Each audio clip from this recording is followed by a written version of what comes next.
Sobat UNES, senang sekali nih pada kesempatan kali ini bersama saya Tuti Wijayanti dalam podcast UNES. Dan di edisi kali ini yaitu sesi profil prodi. Sudah ada seorang narasumber yang tentunya sangat cantik sekali. Penasaran siapa beliau? Langsung saja saya perkenalkan, beliau adalah Ibu Novi Kurniawati, SPD MA. Halo Ibu. Halo Mbak Tuti. Sehat Bu? Alhamdulillah sehat. Alhamdulillah. Silakan bisa saya hello dulu Bu, memperkenalkan diri pada Sobat UNES. Ya, bonjour. Je vous présente, je m'appelle Novi Kurniawati, je suis professeur de la littérature française UNES. Merci. Ya, merci. Oke, jadi nih Sobat UNES, pada kesempatan kali ini yang datang adalah beliau dari Prodi Sastra Prancis ya Bu ya. Nah beberapa waktu yang lalu itu kan saya sudah pernah ini nih mewawancarai dari pendidikan bahasa Prancis. Mungkin bisa sedikit dijelaskan bedanya Prodi ini apa ya Bu? Pendidikan Prancis sama pendidikan bahasa Prancis dengan sastra Prancis. Baik, kalau sastra Prancis namanya juga dari sastra gitu ya. Jadi yang kita pelajari lebih banyak ke muatan sastra, budaya, bahasa, terutama ke linguistik gitu ya, sehingga ini yang akan membedakan dari prodi pendidikan. Kalau di pendidikan kita belajar mengenai bagaimana mengajarkan bahasa Prancis kepada orang Indonesia. Nah, untuk yang sastra kita menggunakan bahasa Prancis untuk mengkaji, bisa karya sastra, bisa berita, bisa iklan dan macam-macam. Jadi yang kita tingkatkan adalah kemampuan untuk menganalisis gitu. Kemampuan untuk menganalisis. Jadi agak sedikit berbedanya di situ ya Bu ya. Kalau di prodi pendidikan nanti mereka dicetak lebih ke nanti menjadi seorang guru atau pendidik gitu ya Bu ya. Kalau di sini lebih menganalisis tentang bisa budaya dan lain sebagainya gitu ya. Yang intinya adalah sastra tentang Prancis gitu ya Bu ya. Oke, baik. Nah, terkait dengan prodi ini nih Bu, mungkin yang pertama yang sering ditanyakan adalah akreditasi dari program studi ini apa Bu? Akreditasi dari sastra Prancis UNES A. Sudah A ya, iya, berarti akan segera ke AKAS juga ini Bu, internasional. Insya Allah segera. Doakan ya, semoga tuh teman-teman tuh ke akreditasi internasional. Oke, nah selama ini peluang kerja lulusannya Bu, ini langsung ke peluang kerja dulu enggak apa-apa ya Bu ya? Karena tertarik nih Bu, kalau sastra itu nantinya jadi apa gitu, kerjanya di mana gitu. Sering sekali kita mendapatkan pertanyaannya Mbak Tuti, mau sastra mau kerja di mana gitu ya, dan tapi ternyata ketika sudah jadi lulusan sastra banyak sekali kami banyak yang bekerja di bidang pariwisata karena memang itu salah satu ladang yang paling basah untuk sastra Prancis.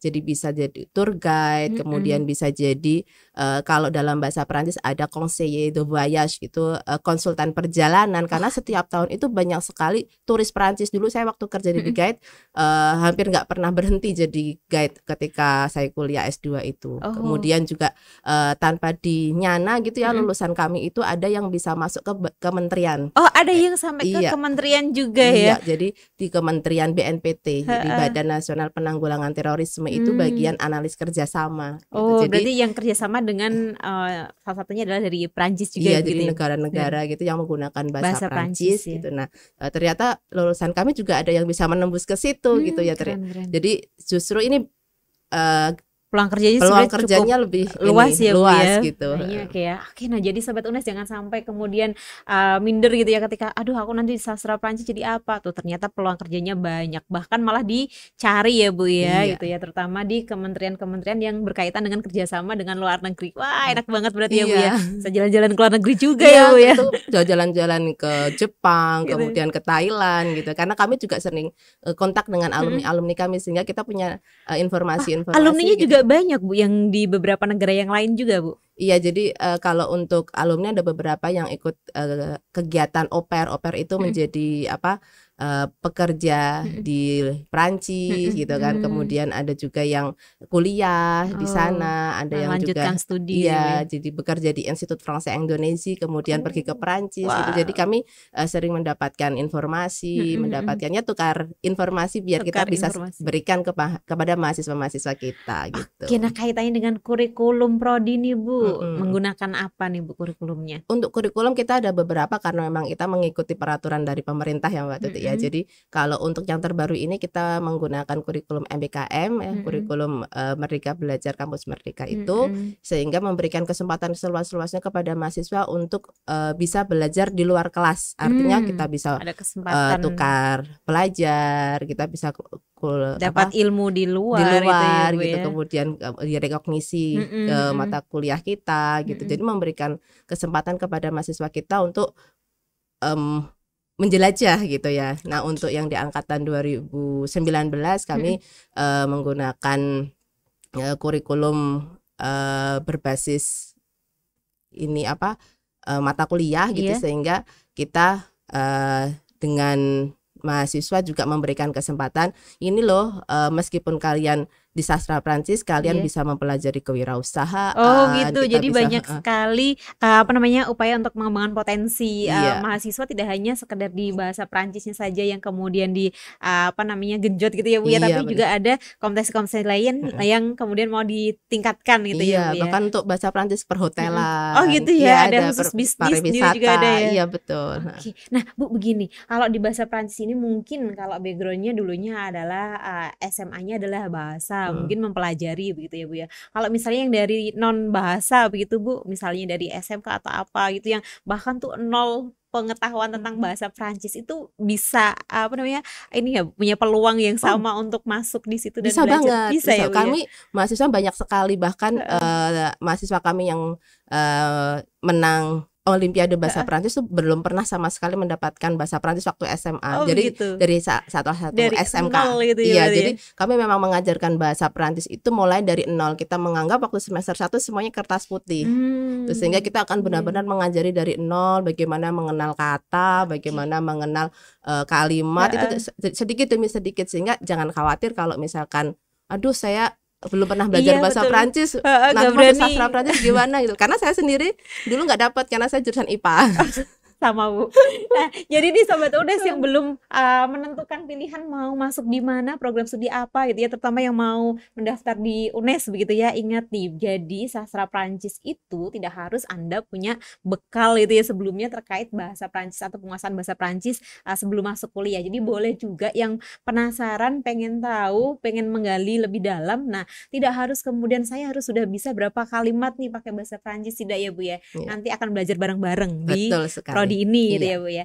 Nah, kemudian terkait fasilitasnya Bu, di program studi ini ada apa aja Bu? Ya, kita gitu bersama dengan prodi-prodi yang lain di jurusan bahasa dan sastra asing, kita memiliki lab yang mendukung untuk pembelajaran kami, terutama untuk pelajaran lisan atau oral. Kita mendengarkan audio, kemudian ruang kelas juga kami sediakan berbagai fasilitas, ada LCD itu yang otomatis zaman sekarang kita tidak bisa lepas dari itu semua ya Mbak. Jadi ruang kelas yang nyaman kita sediakan, kemudian alat-alat seperti laptop dan sebagainya juga kita di jurusan menyediakan, sehingga juga jadi kalau misalkan mau presentasi misalkan, jadi nggak ada alasan saya mau presentasi nggak punya laptop gitu. Nanti kita nanti disediakan dari jurusan, kita bisa pinjam, nanti bisa dipakai untuk kegiatan di kelas, nanti selesai bisa dikembalikan. Jadi berarti di sana juga ada kayak ini ya Bu ya, kelasnya juga sudah dilengkapi dengan audio untuk kalau misalnya mau tes atau apa gitu ya. Jadi sudah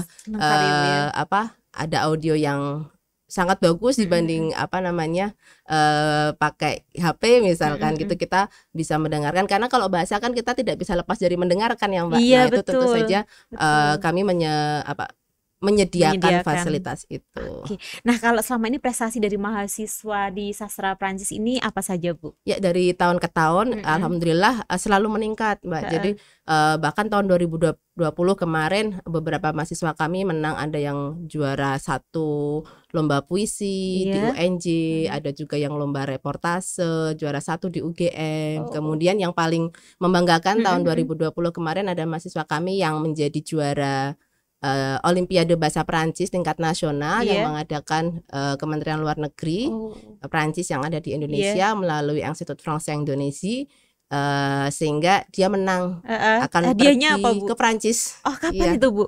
Karena ini masih pandemi jadi akan menyesuaikan, tapi sudah mengantongi itu izin, kemudian juga semua dibiayai sana semua gitu ya. Wah, selama 2 minggu nanti tiket pulang pergi, kemudian stay di sana, fasilitas program kursus bahasa Perancisnya juga dari. Dikasih itu juga program Iya, untuk. betul. Ibu ikut juga? Sayang sekali belum. Semoga saya mendapatkan jatahnya nanti. Pendampingnya nggak diajak juga ya Bu ya? Hanya untuk mahasiswanya saja ya. Nah, kemudian peluang kerjanya tadi kan sudah dibahas nih Bu. Nah, tapi kalau selama ini nih yang sudah lulus, apakah peluang kerja yang tadi Ibu sampaikan dengan kenyataan yang memang sudah alumninya masuk di beberapa bidang kerja yang Ibu jelaskan tadi, ataukah ya selama ini ada juga yang lebih dari itu misalnya gitu, atau di mana atau kerja di luar negeri itu juga ada Bu? Kami beberapa lulusan ada juga yang berwirausaha gitu ya. Itu ya, berwirausaha juga ada. Kalau misalkan ada yang di sekitar UNES, Kak Humi Geprek itu kan. Humi itu miliknya alumni Prancis, kebetulan di kelas saya itu dulu. Jadi kita sering main bareng, itu sastra Prancis juga. Ya jadi kalau ketemu gitu. Itu ada juga lulusan kami yang bekerja di perhotelan juga, kemudian juga ada yang bekerja bahkan ketika sastra Prancis juga bisa Mbak jadi pengajar. Ya, jadi beberapa alumni kita juga belajar di pengajar di Institut Français Indonesia. Jadi itu institut dari Kementerian Luar Negerinya Prancis yang ada di Indonesia, yang buka kursus-kursus untuk bahasa Prancis. Itu kita ada beberapa alumni yang kerja di sana. Ada juga yang jadi dosen. Di mana itu? Di UB, Universitas Brawijaya. Itu lulusan kami juga ada yang bekerja di sana. Ada juga yang sekarang mendapatkan beasiswa LPDP untuk kuliah S2 di, kebetulan ambilnya ini yang dalam negeri. Yang dalam negeri. Oke. Jadi lumayan gitu ya. Ini Bu, kan bisa sampai seperti itu. Apakah selama ini sudah menjalin link kerjasama yang bagus dengan mana saja begitu Bu? Iya, kami kebetulan yang dalam waktu dekat ini, beberapa waktu kemarin ya Mbak, kita punya kerjasama dengan salah satu universitas, itu Universitas Toulouse. Jadi kami punya hubungan baik dengan salah satu peneliti di sana. Jadi kita bisa tukar menukar keuntungan gitu. Jadi kadang minta data ke sini, kita juga minta bantuan masuk ke kelas kita ya, kita beri materi ke anak-anak gitu. Jadi kita menjalin kerjasama dengan beberapa peneliti yang ada di luar negeri. Begitu juga dengan beberapa kampus yang ada di Indonesia Mbak. Jadi terutama karena kita kurikulumnya MBKM ini ya, jadi kita juga kerjasama dengan beberapa universitas yang ada di Indonesia juga. Jadi bisa tukar pelajar lah gitu, tukar mahasiswa gitu nantinya. Jadi juga punya kesempatan untuk belajar di sana juga, gitu ya. Yang di sana juga punya kesempatan untuk kesini. Itu sudah berjalan juga ya Bu ya?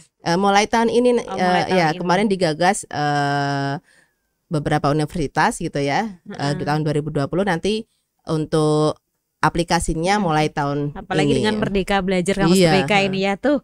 Jadi Sobat UNES, nanti walaupun Anda kuliah di UNES di sastra Prancis nih, tapi punya kesempatan untuk belajar di luar negeri juga gitu ya Bu ya. Punya kesempatan untuk mendapatkan ilmu dari pengajar-pengajar dari luar juga ya Bu ya. Baik, terima kasih sekali Bu Novi, tapi karena waktunya juga sudah sangat mepet sehingga terpaksanya harus saya akhiri begitu ya Bu ya. Namun sebelum saya akhiri, ini nih saya pengen sekali dengar Bu Novi menyampaikan pesan-kesan untuk Sobat UNES pakai bahasa Prancis dong Bu, nanti ditranslatekan sekalian. Silakan Bu. Iya, bonjour les sasperiens. Sasperiens itu khusus untuk anak-anak sastra Prancis. Jadi kita menyebutnya anak-anak sastra Prancis sasperiens gitu ya Mbak. Bonjour itu apa Bu tadi? Bonjour itu selamat pagi, selamat siang, selama masih ada matahari kita bisa bilang bonjour. Bonjour. Ya. Bonjour, sasperiens. Si vous voulez continuer vos études, vous pouvez choisir la littérature française à UNES. Oke, artinya apa Bu? Ya, jika kalian ingin melanjutkan pendidikan kalian, jangan lupa pilih sastra Prancis UNES. Oke, Bu, ini dong Bu, saya cinta podcast UNES. Nah, gimana bahasanya Bu? J'adore podcast UNES. J'adore podcast UNES. Baik, terima kasih Bu Novi, terima kasih juga pada Sobat UNES yang sudah berkenan menyaksikan channelnya podcast UNES. Terima kasih juga pada Bu Novi, Budir yang sudah memfasilitasi juga seperti itu. Jangan lupa subscribe, like dan share YouTube-nya Podcast UNES. Jangan lupa juga follow IG-nya Podcast UNES dan juga dengarkan Spotify-nya Podcast UNES. Nah, saya Tuti Wijayanti dan juga saya Novi Kurniawati. Pamit undur diri dan wassalamualaikum warahmatullahi wabarakatuh. Waalaikumsalam warahmatullahi wabarakatuh.